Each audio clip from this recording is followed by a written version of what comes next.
U dat wara bibżon il-programm ġifieri li ġiet nejjek minn nej kollu tas-soċjetà. Però fl-istess ħin huwa hard hitting.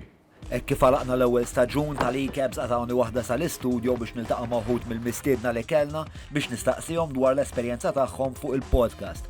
Ważalti daqsxejn tard għax bqajt rieqed.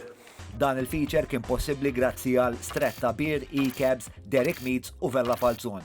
Ġifi ħana ġansir daħna fuq il-programm. Ibda biex Mejs, il-kas, kif sejjer? Tul daw 12 sena, daw l-aħħar sena kelli respons tajjeb ħafna fuq il-kas, kienet l-ewwel darba li kelli respons tajba. Il-kuraġġ tiegħek kien ħafna wkoll fis-sens tajjeb li ssib li n-nies jappoġġjawk. U int lil dak il-ktieb? Incidentalment mhux il-ktieb il-ġdid biss, kemm Murder on the Malta Express li ħarġ fi 2019 u kemm The Third Siege of Malta ta' din is-sena. Wara li ħareġ il-podcast u anki fil-ġimma ta' bejn iż-żewġ episodji, mar tajjeb, Third Siege of Malta laħa it-tieni post fil-bookshops Maltin tal-non-fiction. U dan jindika li l-konverzazzjoni tagħna tat kurzita, ġabet kurzita lil dak li jkun. U allura, grazzi. U int Bert, l-Ingliżi? Le, xej. Dom ġematejn uħlom biha dik il-fajna mat-Taljani. Ifhem, ma ġrewx bina ġdaw bil-penalties rebħu. Kif ħassejtek fil-jiem u sigħat ta' qabel il-podcast? Il-lejl ta' qabel ma rqatx. Beċitament, bejn kwiet ta' min jaf xħanajt u min jaf din l-ewwel esperjenza tiegħi bħala prestazzjoni fil-pubbliku, ġifieri kienet naqra xi ħaġa tqabdek ansjetà, eċitament. Ta' qabel ir-rekordjajnieh ansjuż, ta' qabel xandarnieh ansjuż iktar. Kont eċitata, naħseb l-ewwel darba mat-tifel tiegħi li kienet. Konti preparat illi jissaqsi mistoqsijiet diffiċli u komplikati u li tiċċellinġa ħafna.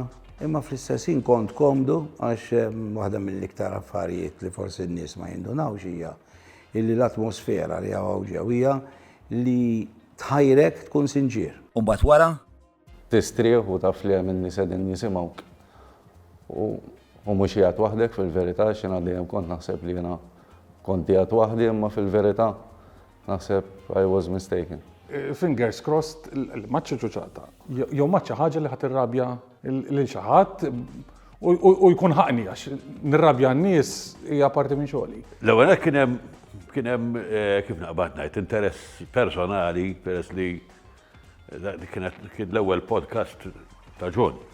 Wara li rekordjajna għad gosta, sewdekaw ħafna bħala tim ħafna żgħażagħ u ħafna li ma kontx nafu hekk u kollha qishom hekk jidħlu jgħidu jekk kont nagħmlek ignorant, mbagħad ishom bdew jindunaw li min hi. Bdejt nibdel il-perception tiegħi.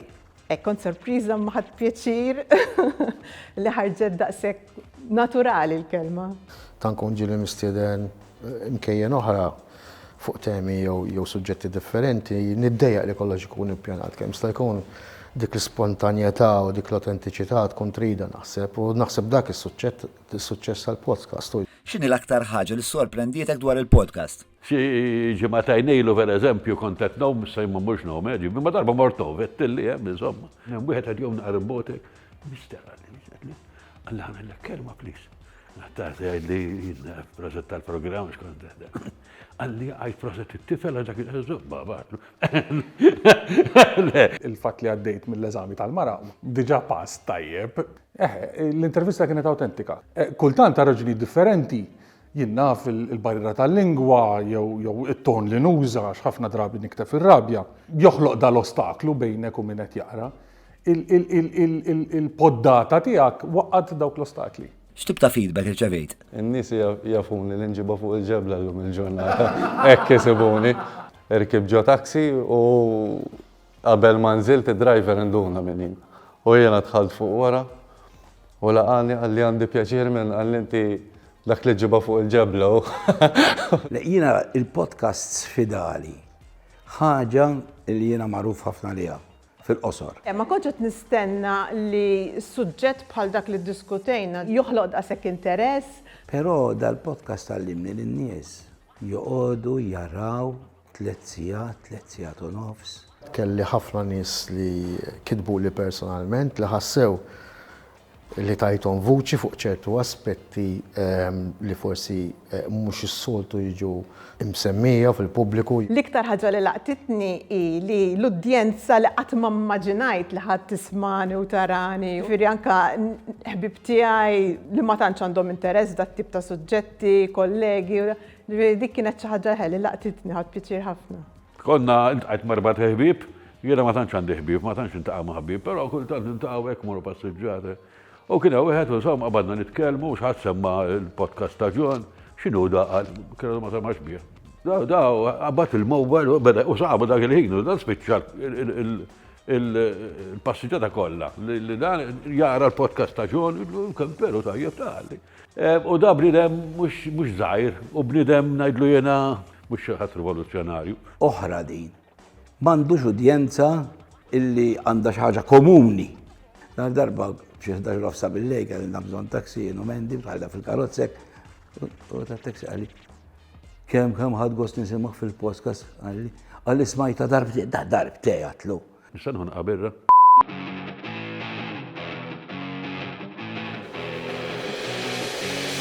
Żuru l-paġna tal-Istretta URL għaw taħt wana xi appoġġjawna. 2 għax tirebku biżibilju birra bis-sens u 3 għax l-ewwel premju huwa house party tal-bliħ għalik u għal sħabek.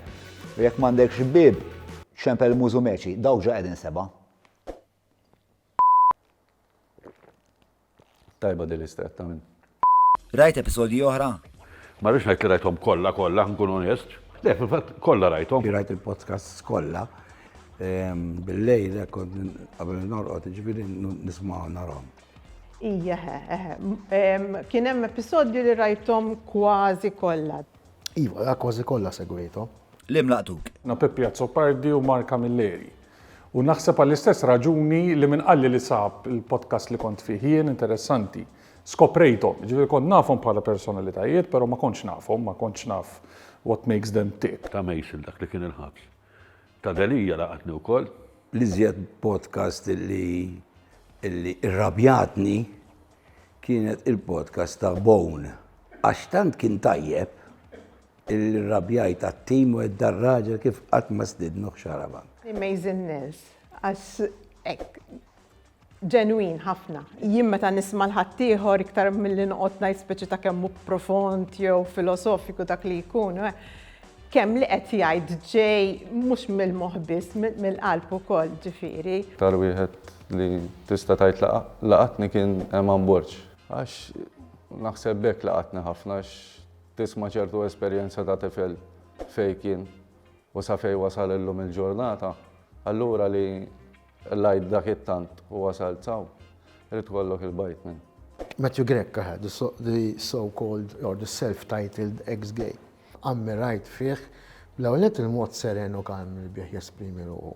Dan ma nafx kemm kienet twila l-poddata miegħu drittek u dejjem il-klim jiġi faċli. Ammirajtu immens. Tal-Bone minħabba l-suġġett, kien hemm ħafna suġġetti ma ovvjament interessani, ta' Andrea Dibben. Li kollok tagħmel lejl tixrob l-Istretta ma' xi ħadd, ma' min tagħmelha.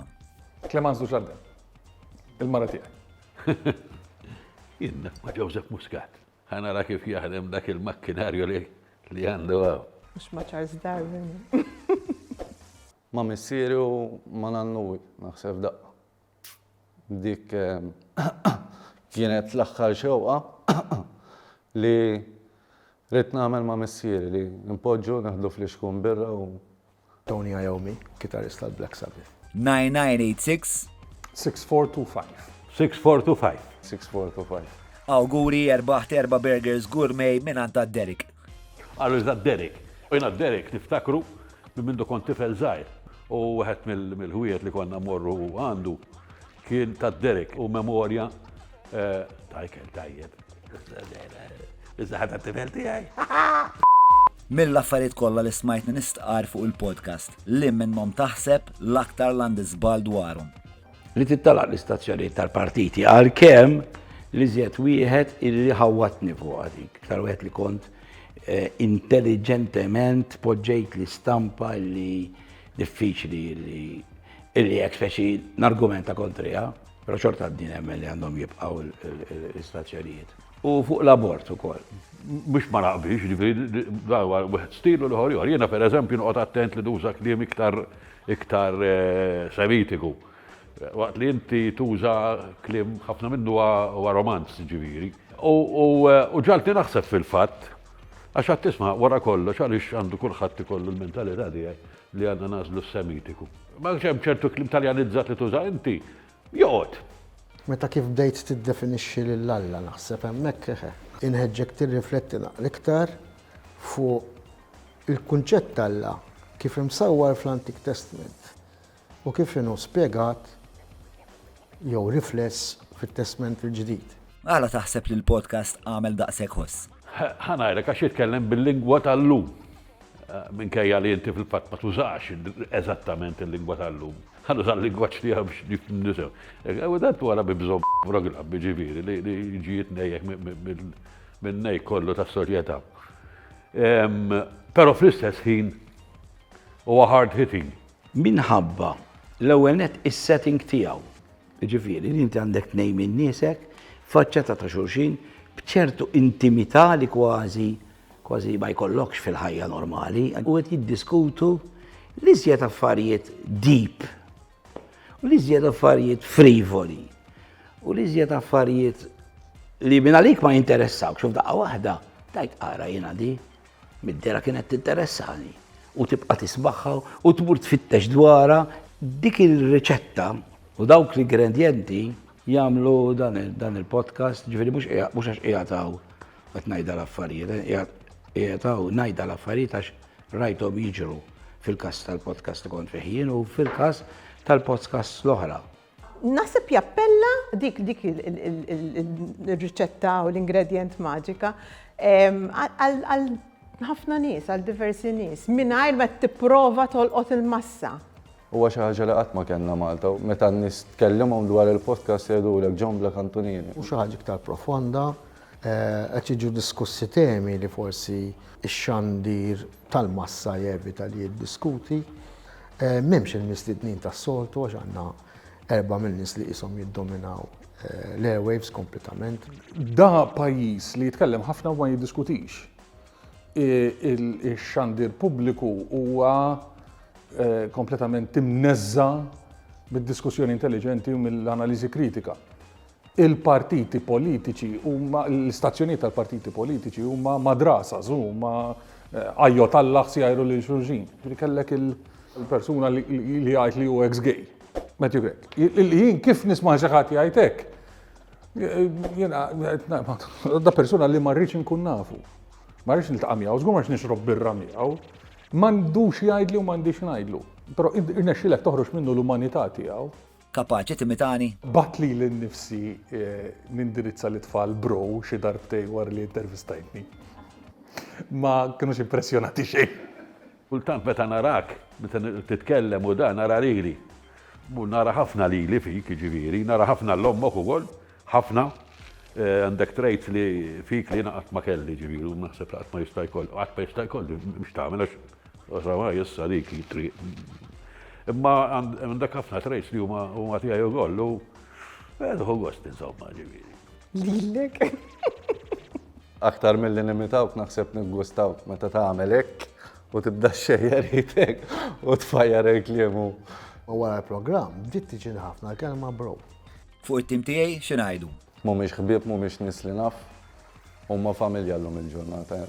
Għandek miraklu għaw. Il-tip ta' nies inħobb jien ġifieri, mhux il-kulħadd naf. Per eżempju, għed mal-kamera bħalissa, ma nafux qatt ma rajtu.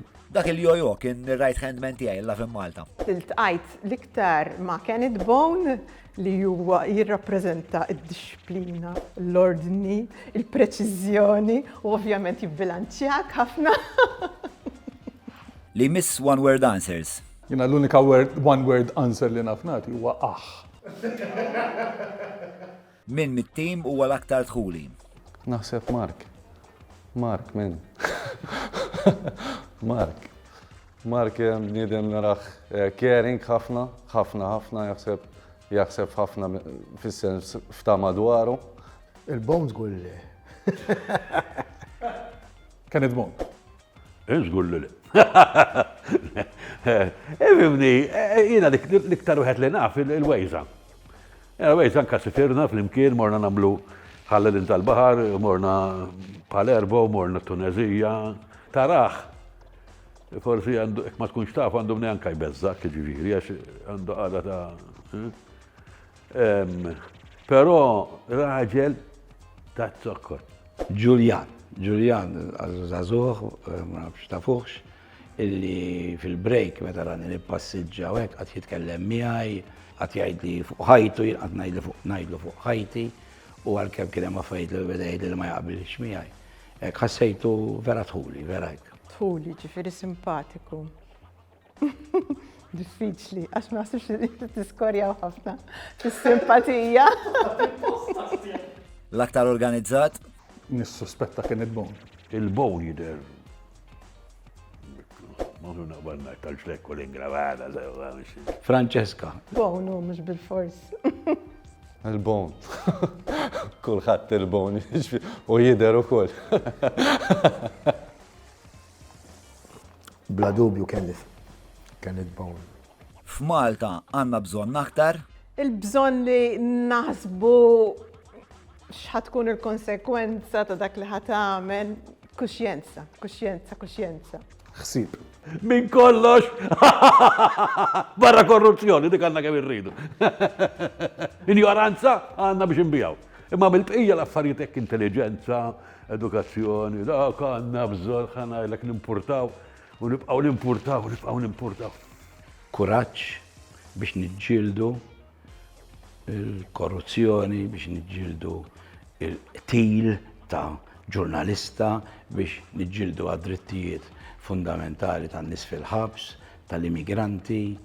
Għandna bżonn hekk iktar kuraġġ għax nibża illi fil-waqt illi kulħadd jibża, il-biża li hawn f'dal-pajjiż qed tikber u mhux tonqos. Kuxjenza. Naħseb rispett u intelligenza. U li nifhmu li kulħadd ikun għaddej mill-affarijiet. Ħsieb.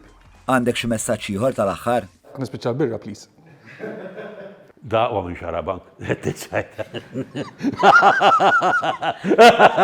Għasadu kif daħal Peppi, għalli ma tafxin.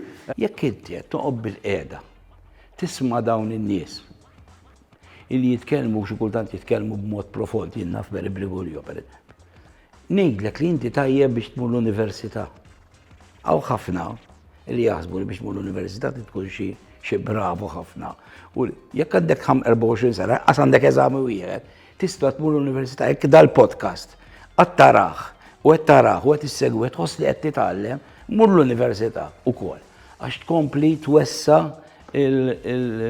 il-viżjoni b'dak li titgħallem iktar. Ġifieri dal-podcast qed jgħidlek u żgur li tista' tkun l-università. U tkun A student jekk trid ukoll. Jider li huwa proġett li fih ħafna investiment waraħu anke biex issostnih, ġifieri jien stess ġimgħa wara l-oħra u nara iktar speċi ta' episodji u nies u hekk, ġifieri meraviljata kont. Taraħ u tagħmel 3 ijiem taħseb fuq ċertu sentenzi jew ċertu affarijiet li tkun smajt waqt il-podcast li l-esperjenza tiegħi sakemm mhux qed nara dokumentarju daqsxejn żgħir aħrax qatt ma esperjenzajtu fuq Malta jew programmi jew stazzjon Malti jew nkella mistiedna Maltin.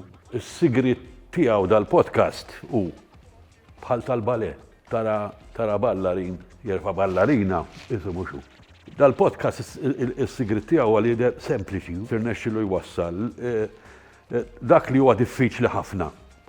B'lingwaġġ li għamlu jidher faċli u sempliċi li jitkellem lingwa li jifwa li ġalek taħseb li inti iva għandek ċans tkun xismu, però mhux għaskapitu tal-kwalità tal-diskussjoni, għax dik tibqa' hemm fuq tajjeb. Għamlu dak li qed tagħmlu. Komplu għatu s-support u l-appoġġ kollu possibbli lil dan il-podcast għax naħseb fejn tiġi il-medja lokali inna ma jkollna żvilupp daqshekk importanti u eċitanti fl-istess ħin.